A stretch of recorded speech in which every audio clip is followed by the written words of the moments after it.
que é o capacitismo e os desafios da inclusão no Brasil. Eu estou acompanhada da Sara, da Laura e do Gabriel. Nós somos do terceiro A e meu nome é Eduarda.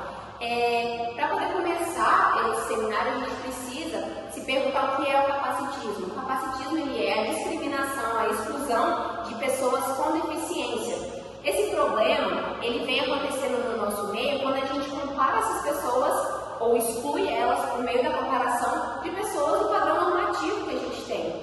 E esse problema ele se torna estrutural na nossa sociedade porque ele está enraizado na forma que a gente vê e se comporta mediante as pessoas. E um exemplo claro disso é que as pessoas, na antiguidade, até mesmo hoje em dia, criam que os deuses eles mandavam para seus PCDs, aos seus pais e à população em que eles viviam como punição divina. E isso, até hoje, vem mostrando os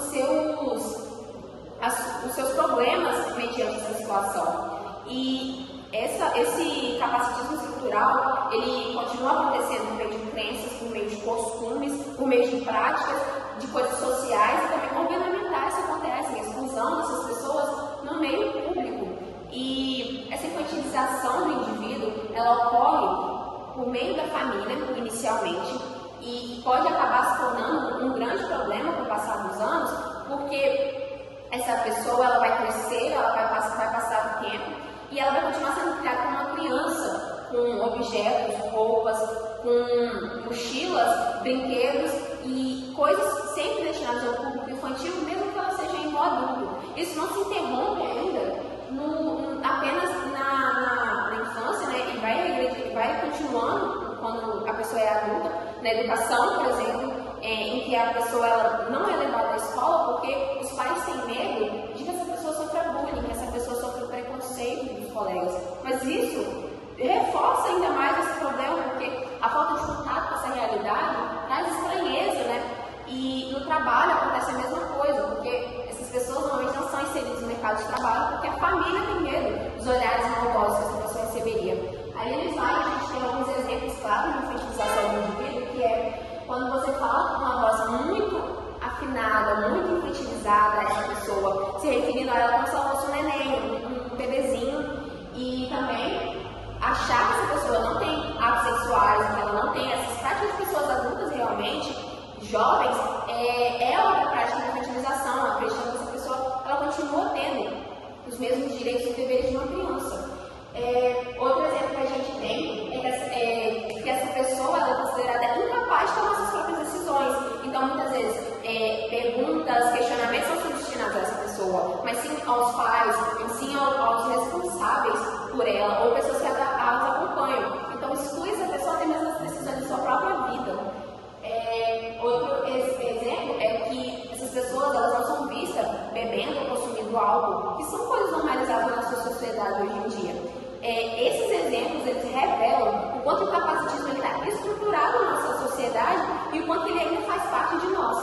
Tentando garantir a inclusão dessas pessoas na sociedade, foi criado em 2015 o Estatuto da Pessoa com Deficiência, que é basicamente um documento com 127 artigos que tenta garantir a inclusão dessas pessoas na sociedade.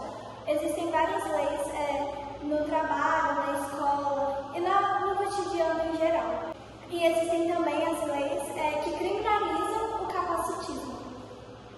Além disso, eu acho importante falar que uma das leis que existe nesse documento é a lei de identificação com esse cordão de girassol, que está mostrado aqui no slide.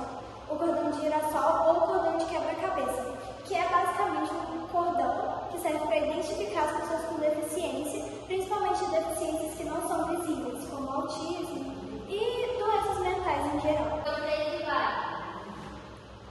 Uma das coisas que eu acho importante falar que existem nesse documento é a lei do cordão de...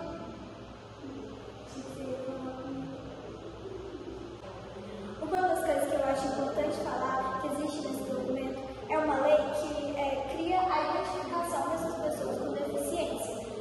Existe um cordão criado que é muito usado por pessoas com deficiências invisíveis, como, por exemplo, autismo, TDAH e transtornos mentais em geral.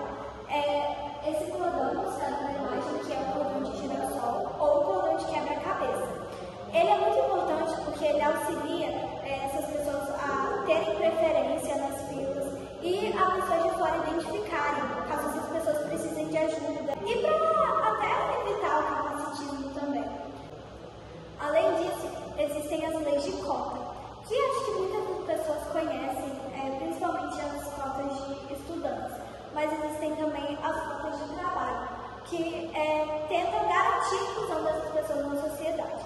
A cota de trabalho é uma lei que conta que se uma empresa tem mais de 100 funcionários, de 2 a 5% desses funcionários têm que ser pessoas com deficiência.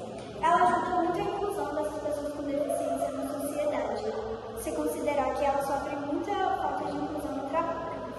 E existe também a lei que eu falei, que é a lei nas faculdades, nos institutos. Por exemplo, a gente utiliza ela aqui na nossa escola, aqui no Instituto Federal. E os institutos federais de todo o Brasil utilizam essa lei, que é a lei em que 50% das vagas das escolas, dos vestibulares, têm que ser destinadas para pessoas com deficiência, ou pessoas negras, ou pessoas com baixa renda. Então, essa é uma lei muito importante, porque ela garante que essas pessoas com deficiência tenham o seu lugar nas faculdades, nos institutos, nas escolas e vestibulares, cursinhos, essas coisas em geral. Mas, infelizmente, mesmo com a criação dessas leis, essas pessoas ainda não são completamente incluídas na sociedade e o capacitismo não foi exterminado. E a gente vai falar agora um pouco sobre como a gente pode identificar o capacitismo na nossa sociedade no cotidiano. A gente pode perceber isso no trabalho, porque essas pessoas elas têm muita dificuldade de serem incluídas na classe trabalhadora e de entrarem e conseguirem uma vaga em uma empresa, porque existe muito preconceito nos contratantes de se essas pessoas vão se dar bem na empresa, se elas vão conseguir fazer o que elas precisam, se elas vão conseguir entender o que elas precisam fazer. Então, às vezes, esses contratantes, eles acabam deixando de lado essas pessoas e privilegiando contratar pessoas normativas. Então, o que acontece é que a maior quantidade das pessoas acabam sendo normativas e eles deixam as pessoas com deficiência de lado. Mesmo caso essas pessoas sejam contratadas, às vezes elas têm muita dificuldade de acessibilidade, principalmente em fábricas, porque nas fábricas elas não têm a mobilidade necessária, essas fábricas não são criadas para essas pessoas, né? Então acaba que às vezes eles não conseguem, existem algumas coisas muito pesadas que eles não conseguem carregar, essas fábricas têm muita falta de rampa, elas são predominantemente ocupadas por escadas e, além disso, os banheiros não são adaptados para pessoas cadeirantes. 49% das pessoas com deficiência que estão inseridas nas empresas, elas já sofreram algum tipo de capacitismo durante o seu trabalho. A educação, infelizmente, enfrenta vários desafios, principalmente nas instituições de ensino, que não são adequadas e adaptadas para receber e garantir um ensino de qualidade para todos os alunos deficientes. Embora a educação seja um direito humano fundamental, ele não está acessível para todos. Segundo a ONU, 75% das crianças deficientes no mundo não têm ensino inclusivo e de qualidade. De acordo com esse dado, dá para perceber que demonstra uma lacuna significativa que precisamos enfrentar. O capacitismo na educação é um sério problema, pois normalmente ela se manifesta no bullying, na exclusão e em atitudes preconceituosas, que podem afetar o bem-estar emocional e psicológico desses estudantes. Por esse motivo, é necessário a educação inclusiva, que proporciona um aprendizado igualitário a todos, independentes das suas condições, e que acolhe e oferece apoio àqueles que enfrentam barreiras na aprendizagem. Desse modo, a educação inclusiva ela garante um ambiente escolar de respeito às diferenças. Um exemplo de um ensino inclusivo seria o uso de livros pedagógicos ampliados para aqueles que têm baixa visão, ou em caso de cegueira total, o uso de livros com sistema de braille. E eu vou fazer uma crítica à escola, porque eles têm uma rampa de acessibilidade para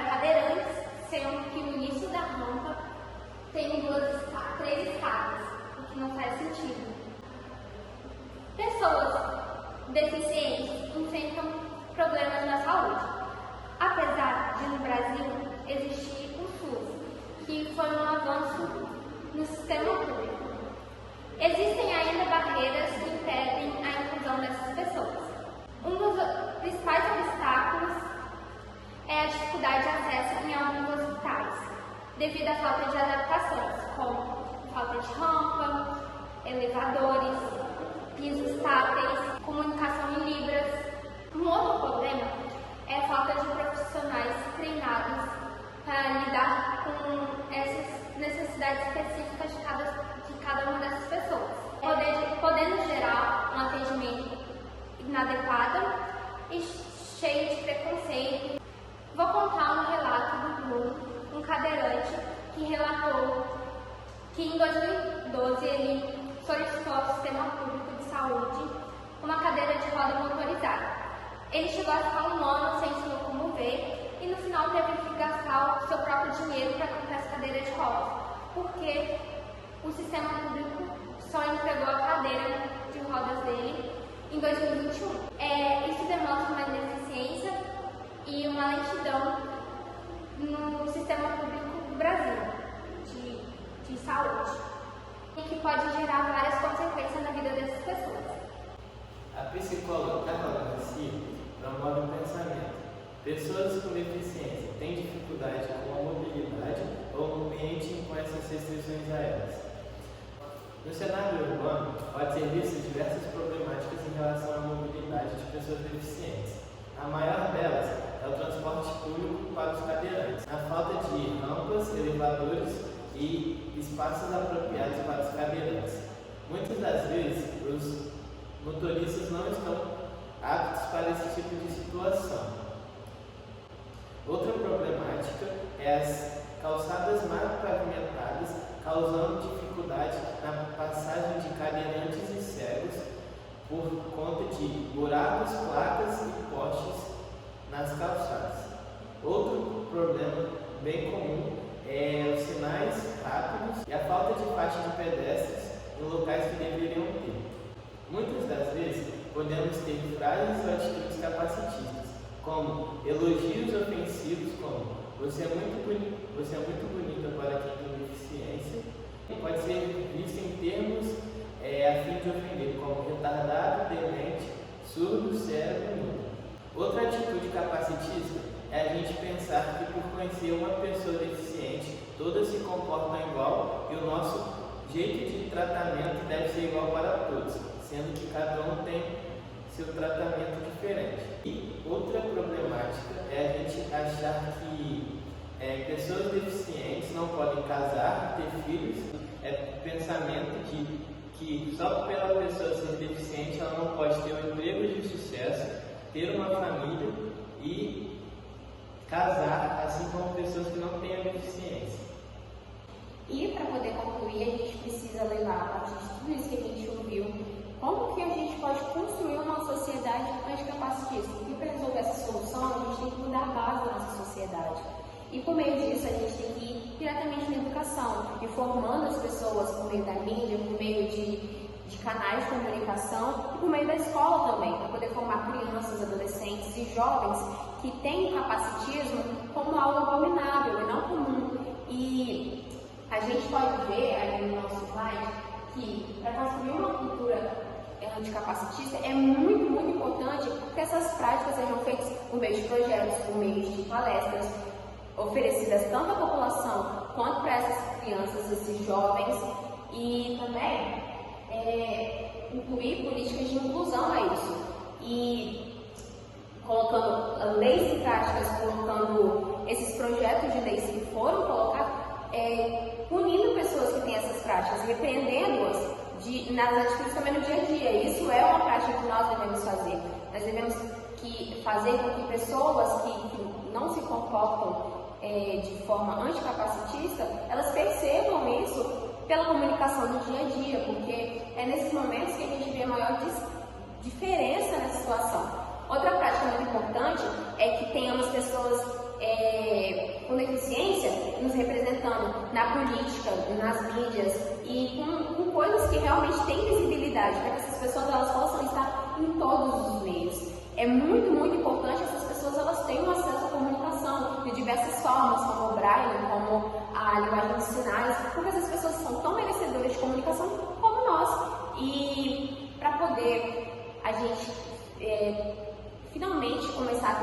pessoas com deficiência tendo sua própria vida, tendo seu próprio rumo, é por meio também do apoio governamental, por meio de auxílios e também para poder ajudar essas pessoas mentalmente, mas também a comunidade colaborar com isso. E assim a gente finalmente, por fim, ter uma sociedade igualitária no sentido das diferenças físicas, cognitivas, entre outros. E assim a gente finaliza o nosso seminário. Esperamos que vocês tenham gostado. E é isso.